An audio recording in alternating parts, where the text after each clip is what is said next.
Hello po, isang magandang araw po para sa ating lahat and kumusta po kayo sa lahat po ng Virgo. Nasa Virgo na po tayo ngayon and this is Tawas number 6, no, May 15, 2026 para po sa inyo ang reading na to. And be reminded lang po guys na po na hindi na lahat ng Virgo po may sakit. So itong mga Virgo po na to is like meron po silang karamdaman, meron po silang takot, meron silang tanong sa life, no. Pwede po silang tumawag sa akin, pwede po kayong makipag-contact po sa akin. And if case po na ganun po yung situation, no, ang video ko, bawat video ko nandyan po yung description ko. Nandyan din po yung cellphone number ko and paano po niyo ako makokontak para hindi na po kayo mahirapan. Now, sa Virgong ito, reminded lang po na hindi lahat po Virgo may sakit. Okay? So, be with me, no, sa lahat po na nandito po nga sa akin ngayon. Unahan po natin ang ating dasal. Okay? Diyos ang makapangyarihan sa lahat, maraming salamat po sa inyo, no, sa tiwala po na binigay mo sa akin. Huwag mong pabayaan po ang lahat ng Virgo. So, inang tagapagmana po ng lahat. Bigyan mo kami ng pagkakataon po na basbasan po ang ginagawa po ng aming kamay, no? And sa lahat din po ng nandirito po ngayon, basbasan mo po ang mga mahal namin sa buhay. Christatem Isum Christi, Pater Salvame, Paternum Deum Christum Solumi Christatem Christum Igosum, Jesus Nazareno, Rediliosus Dom Christum di Pruno, Sotrostrum Uminit Salvame, Salvame Salvame Igosum, Rebirtas Sastares Maluwas Igosum.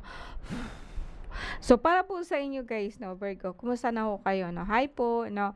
And malaking salamat po sa inyo kung sakali po na nakaantabay po kayo sa ating tawas, no? And sa mga tao po na nasa ibang bansa, mommy, daddy, no, na namimiss po ninyo kami mga Filipino, kami din po, no. Para sa lahat po ng OFW, kayo po ang aming lakas, no. And sana po is maging okay kayo kahit saan man po kayo nandoon. Alright, let's begin, no. So ang formula po natin ngayon, itong linyada po natin is like malinis po siya, no, pero ito lang po ang malinis po sa atin, paano po ako ng mga gamit. Now, ang pinakaano ko dito is like gusto kong maintindihan ninyo bawat isa, no?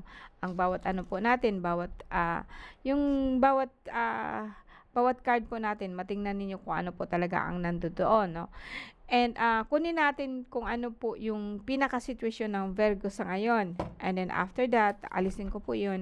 Palitan po natin ng nakaraan mo. Then palitan din po natin kung ano po yung immediate future po ninyo. Para po magkakaroon po kayo ng idea kung nagbabago po ba siya o hindi. Virgo, August 23 hanggang September 22. Ang Virgo is earth sign. Okay, kumusta ho kayo? No, August 23 hanggang September 22.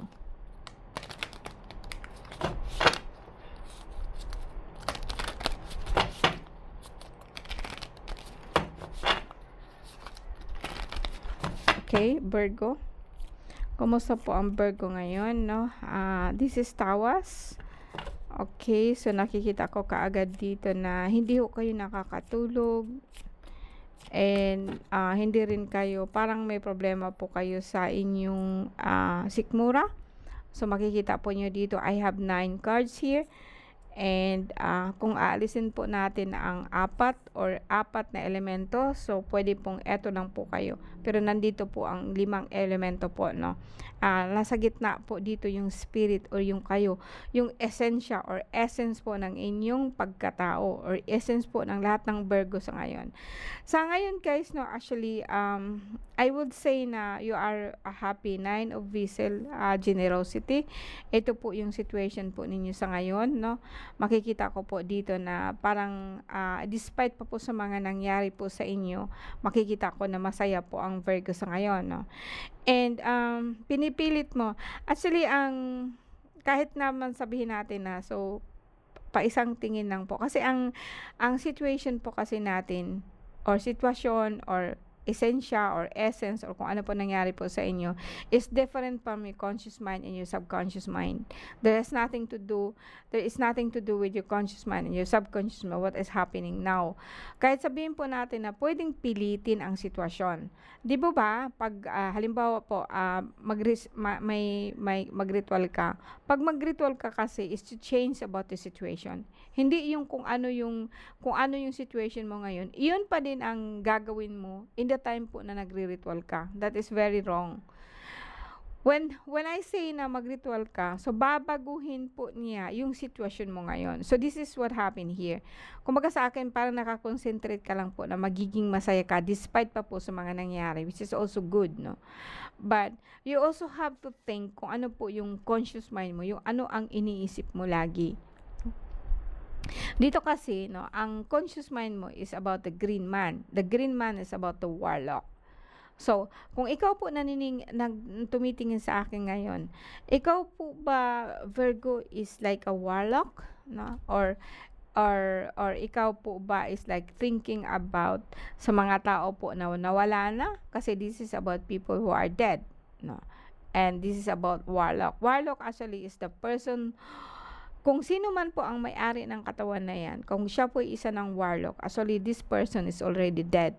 Kasi ang warlock kasi actually, sila po yung kaharap or sila po yung kaanuhan ng tinatawag po natin na witch. Ang warlock, which actually is doing sorceries for another person to be na bad sila, na very bad sila, no? And also like mga people po na patay na, no? This is actually called entity, no? Ito yung entity mo ngayon. Although sinasabi po natin na masaya ka. Masaya ka ba talaga o pinipilit mo lang po maging masaya ka despite po sa nangyari? And don't tell me na ikaw, hindi ko ito dinaranas. Dinaranas ko ito po. No, wag kayong magsabi na ako masama, kayo hindi, or kayo masama, ako hindi. No. Parehas lang po tayo kasi actually the cards belong to every one of us. Ano?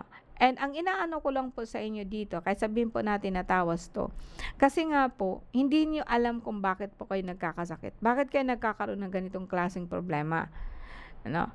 And like gusto ko lang po sana magising kayo, magkakaroon kayo ng awareness po so ano talaga nangyari po sa inyo. Kasi for me, actually dear warlock is actually makapangyarihan to. Hindi ko lang alam kung bakit po niya ginagamit sa hindi maganda. Hindi po maganda ang ginagamit niya. Pumapatay siya, ginagamit po niya yung mga patay, no? Para po sa hindi magandang mga kasama niya. Kasi nga po, dahil po sa galit siya. Galit na galit kasi po siya. And although sabihin natin na yung situation po niya is ngayon is dito, no? Pwedeng sabihin natin na, yeah, pinipilit po niyang maging masaya. Pero actually ang subconscious po niya, kasi ito yung subconscious niya is like, hindi ko alam kung nanunumpa siya or isinumpa siya. Ito yung problema ko dito, no? Ito actually is like, hindi mo ito mababasa kung halimbawa ordinaryong ano ka lang po, no? Hindi mo ito mababasa kasi paano mo masasabi na yung sa gitna po is very positive, negative po yung dalawa. And ang dalawa po nito is correspond to your mind, both right and left, no? Pwedeng sabihin ito, isinumpa mo, no? Galit na galit ka, no? And then iniisip mo talaga na mamamatay na siya. Or iniisip mo siya na mamamatay. This nothing to do with your current situation. This is also all state of your mind. Pwede sabihin natin na gano'n, no? And ang nakaraan mo, masaya ka dahil po may asawa ka. Okay, dito po sa nakaraan. Masaya ka dahil may asawa ka, pero hindi mo alam na yung asawa mo, ginagawa ka rin po niyang tau-tauhan ba? Ginawa ka rin po niyang kalog. O ginawa ka rin po niyang hindi po niya alam kung bakit ganun siya. Ang ugali po kasi niya is like, puro lang po bigay. Although binibigyan niya sa iyo ang lahat ng kagustuhan mo dahil asawa ka nga po niya, pero hindi mo alam kung sino talaga siya. Maliban na lamang kung kulkulin mo. Kulkulun mo is ibig sabihin sa Bicol po, kulkulun mo is just like talaga po siyang atupagin mo. Talaga pong tingnan mo ng pansin. Pero actually dito, binibigkas mo lang sa sarili mo na masaya ka, kung sino ka, but hindi namin alam kung anong iniisip mo. Hindi namin alam kung ano yung subconscious mo. Kung hindi ko titingnan yung card, hindi ko makikita. Ang alam ko lang, masaya ka. But actually, deadly po yung isip mo. No? Deadly po yung isip mo. Para kanino? Para kanino, no? Ito yung para po sa sitwasyon mo. Although masaya ka, pero ang dami mong gastos. No? Ang dami mong gastos, no? Mula nung nag-asawa ka, parang makikita ko dito na patay na lahat ang kung anong meron ka noon, namatay lahat mula nung mag-asawa ka. Although pag titingnan ka lang mga tao, masaya ka kasi nga may asawa ka. Baga kunwari lang. No? Kunwari ang nakikita ko ito, pagkukunwari. And, I don't know kung alam mo 'no, sana po alam mo, sana po mababago mo. Hindi kita kino-condemn as a person, hindi kita inaano as a kasi kaya lang po yung pagkukunwari po kasi natin is not gonna last long, lalabas at lalabas din po kasi 'yan. Alright? Now kung dito naman sa ano natin kasi kasabay lagi itong gitna mo. Kasabay ito lagi sa kung ano yung iniisip mo, kung ano po yung, ano mo. Ang dito kasi sa ano mo, like dito kasi sa magkatabi na 'to para bagang ano ka na rin, parang nakukuha ka na rin po, parang iniisip mo na rin po na ikaw lang ang mabait, yung iba hindi 'no. Parang iniisip mo na rin po na ikaw lang ang masaya, ikaw hindi pero hindi mo alam may nakaakibat sa'yo na hindi siya maganda. Isang entity po na actually hindi siya ano, ahas kundi puro ahas. Yung katawan po niya talaga is puro ahas, lumalabas lahat po ng ahas po sa katawan niya. And then you're pretending that you are happy and everyone see you are happy kasi yun po ang pinapakita mo. Pero deep inside, yun po ang nararamdaman mo. Now, kung titingnan po natin dito, etong nakaraan mo, okay, Virgo, no? Eto naman po, sabihin po natin na mula nung nag-asawa ka, nagiging masaya ka po, pero actually nakakulong ka. And yung subconscious mo actually is humihiyaw po siya sa tulong. Humihiyaw po siya sa tulong po sa ibang tao o hindi sa'yo kasi nga po, gusto mong makawala doon sa ano, gusto mong makawala doon sa tali po ng pagiging asawa, ng pagiging lalaki, babae or something 'no, gusto mong makawala doon. But how? Hindi mo man po alam 'yun. Alam po ng subconscious mo pero yung conscious mo hindi niya alam. Right now kung pagtimbangin natin lahat 'no, and, puwedeng sabihin po natin na nahihilo ka 'no, cause din po ng, mga kasama mo or yung kinagalitan mo, magkakaroon po sila ng sobrang paghihilo, nagsusuka po sila, then meron po silang problema sa kanilang tiyan 'no, dito sa tiyan po sa may sikmura. And, ito'y kasabay po kasi dito lahat po ng mga hindi maganda 'no, and sinabayan po siya talaga po ng isang hari po ng mga kapre na hindi siya maganda. Well, masasabi ko sa iyo Virgo, sa ngayon po 'no, August, tawas number 6, May 15, 2026 na although pinapakita mo sa akin na hindi na masaya ka 'no, pero kitang-kita ko ang lahat po ng kalooban mo. Kitang-kita ko po na ano, ang pahapyaw po na pakitang tao lang po is actually is makitang-kita din po ng mga tao kung ano po ang nandiyan ka. 'No, mula nung ikinasal ka, mula nung nagkaroon ka ng asawa 'no, nagbago na po siya lahat. Makikita ko dito lahat po nakapaikot po sa'yo, puro na masasama. Mula nung mag-asawa ka 'no, o mula nung nagkaroon ka ng ano, yung asawa mo, ano po ba yung asawa mo 'no, puwedeng lalaki siya po na puro puro puro, yung bagang masama ang iniisip 'no. Kung babae man din po ito 'no, kung babae siya, gano'n din po 'no. Kaya po tumutulong siya o humihingi siya ng tulong sa mga hindi nakikita 'no, na sana po makawala siya. Pero how, papaano 'no? Kung aware ka po nito, kung magagalit ka po nito sa akin Virgo na wala po akong magagawa, ay binabasa ko lang dito kung ano yung nakikita ko. And, alam ko naman ang Virgo is an earth sign actually. And sa ngayon masama lang siguro ang iniisip mo, masama lang siguro ang pakiramdam mo sa sobrang dami ng gastos and hindi mo na alam kung alin po ang uunahin mo, period. Then hindi ko na sasabihin sa'yo kung ano kasi ikaw po nakakaalam kung bakit ka nagkakaganito, 'no. And, eto yung sitwasyon mo sa ngayon, well, kahit sabihin po natin na puwede naman po 'no, actually sa lahat po ng Virgo diyan, kahit sabihin po natin na itong situation mo peke lang, puwede po ito in a prolong ano na, puwede kayong mag-succeed na mawawala po itong mga kaluluwa na sumusubaybay sa iyo, kaluluwa na hindi maganda 'no, mga aswang, and sumasakit ang tiyan po ng mga kalaban mo, lumalapit lang sa iyo, no, nagsusuka po sila, hindi po sila makadumi ng maayos. Ito po yung nakikita ko sa inyo. Pwedeng ikaw to, pwedeng iba, pero actually ang lahat po ng nangyayari sa inyo is within the family lang po. Hindi po yung may anak ka, wala po. Makikita ko talaga dito mag-asawa, no. And then tingnan natin yung nakaraan mo. Tawas number 6, no, May 15.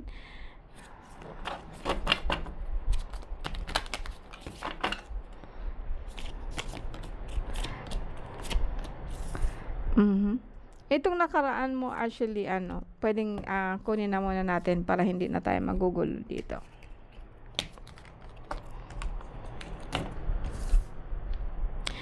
Etong nakaraan mo actually, Virgo, is maganda po ang nakaraan mo.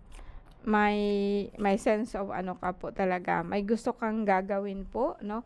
Parang pumunta ka po, no, sa isang lugar na kung saan, ito kasi makikita ko ito, masakit ang ulo mo. So gusto mo mag-uumpisa po ng bagong negosyo, bagong pagkakakitaan dahil po sa mga bata, no?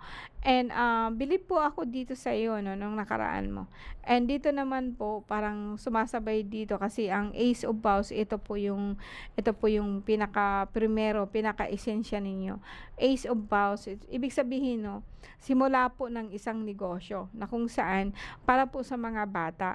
And kung tingnan mo dito, naghahanap ka po talaga ng bahay, naghahanap ka po kung saan ka pupunta, umalis ka po, and then nakapagsimula ka po ng negosyo mo. Kasi ito talaga ang mindset mo. Malakas din po actually ang Virgo sa ngayon kasi kahit sabihin man po natin na yung nakaraan po nagkukunwari sila, malakas po kasi ang mind nila. Hindi sila nag-aatubili na eto gusto ko, eto ganyan, no. Isa lang po talaga ang gusto niya. It's like po makapag-umpisa po siya sa negosyo. Ito po yung nakaraan niya ngayon. Kaya lang po nung pinuntahan po niya ang isang lugar, no, nagkaroon po siya ng kaaway doon, no, nagkaroon siya ng and then gusto nilang sakupin, no. Parang napunta siya sa isang lugar na kung saan gusto siyang sakupin ng lahat, no. Like alam niyo, marami din naman po akong lugar na napuntahan, no. Ayoko din po doon sa mga tao po na actually very subtle sila, no. Kung mapansin kasi ninyo ako, guys, no, at saka kayo, kung pupunta po kayo sa isang lugar, like bagong uwi kayo, no, they are very friendly, wag kang mag-iisip po yan, wag kang kampante po dyan na lahat po sila gusto ka. Kasi may mga tao din po talaga na hindi ka gusto, din uuwi ka po may sakit na, no. And hindi ko naman sinasabing lahat po kasi kung pahipiyaw lang naman po ang ginagawa mo is mawawala din naman po yan. Hindi naman ibig sabihin na for life kasi natural lang po yun na ang katawan po natin magkakaroon po siya ng sakit, no. Pero hindi ibig sabihin na wala kang katulong kasi wala kang anghel na nakatingin sa iyo. May nakatingin po sa iyo lagi. And whether you like it or not, sabayan mo po siya ng dasal, no? Sabayan mo po siya ng, kumbaga sa akin, yung ikaos ng puso mo na sana po is like tutulungan ka. Hindi mo naman nakikita ang lahat ng kung anong mga nilalang dyan. And bigyan ka po nila ng pagkakataon, no? Dito naman po kasi, although sabihin natin na itong project na gusto niyang gagawin, involved po dito ang pera, involved po dito ang yung tinatawag po natin na involved po dito ang hindi lang pera kundi ginto, kundi mga natural resources po, no. And may nagalit po sa kanya, isang diwata po na galit sa kanya at pinapaliparan po siya lagi. Wala akong nakikita ditong tao kasi nakapagtrabaho po siya, nakalipat po siya. And although parang kinulong siya kaagad ng mga tao doon, pero is not he's not aware of that one. Hindi niya alam yun. Hindi niya alam po na nakukulong na po siya sa ganito, sa ganyan. Then akala lang po niya talaga is like may kasabay po siya ng mga patay, mga kaluluwa, no, na tumutulong po sa kanya. Pero hindi niya alam na hindi lahat tumutulong sa kanya, no. Meron din pong mga nilalang po na gusto siyang hikatin ba, gusto siyang itabi papunta doon sa maganda. So bad and good po nandito po sa isang Virgo ngayon. And maybe because this is supposed to be in the past, pwede po niyang baguhin yun, no? Kasi ang lahat po ng mindset po ng isang ano, hindi lahat po ng yung esensya ba, lahat po ng konsyensya or yung situation po ngayon is maganda po pagdating po sa Virgo. Ito lang po nakapaikot sa kanya. While isa lang po masasabi ko, no? No matter what, kung ano man ang iniisip nila, kasi ang importante po kung anong iniisip po sa sarili mo, yun at yun pa rin po ang magaganap, whether we like it or not. Kahit hindi natin gusto ito mangyayari, mangyayari pa rin po sa isang Virgo na matutupad ang gusto nila. Kasi pag ginusto nila ang isang bagay, gusto nila talaga. Ito nakikita ko sa isang Virgo ngayon. I don't know about even other Virgo, kung pagtitingnan natin, kasi kung maano ko dito, parang nakikita ko dito na, alam niya kung ano nangyari po sa kanya, no? So, let's see in the future po, no, sa Virgo po.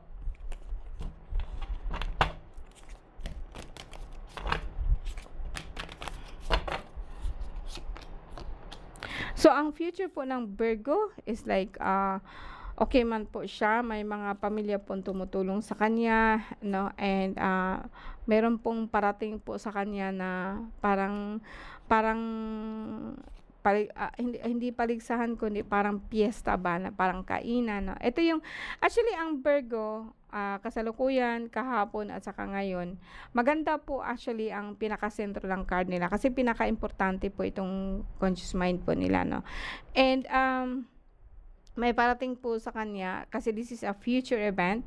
Mayroon pong ako nakita na parating po na salo-salo po sa kanila. Kasabay po nila ang pamilya niya, na iniisip po niya yung pamilya niya. And eto naman po is like parang mag-happy-happy nga sila doon, or like magsama-sama po sila doon.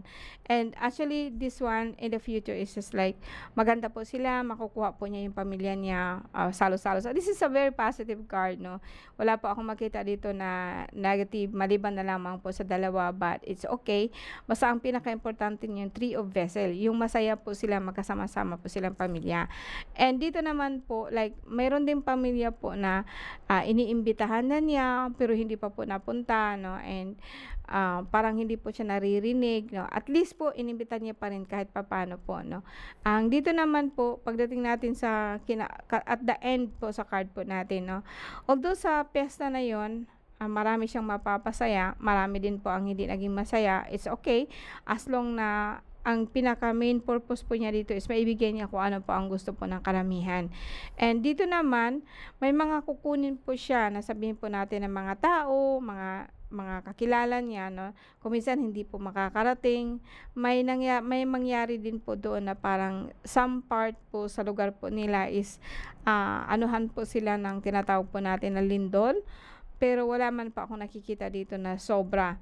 May watch out lang po kasi po may mangyari po dito sa tinatawag po ninyong parang paligsahan. Siguro marami po ang malalasing, maraming matutumba, no? Marami pong maaapakan sa likod or something like that, no? Pero hindi naman siya ganun kagrabe. Wala akong nakita dito na patay or something, but mga pamilya lang po ito. Hindi ko nakita po na mayroong taong ibang involved, kundi puro pamilya sana. Sa mga pamilya po niya. Alright, thank you Virgo, no? Sana po kita tayo ulit, no, next time. And thank you very much for coming po. Bye!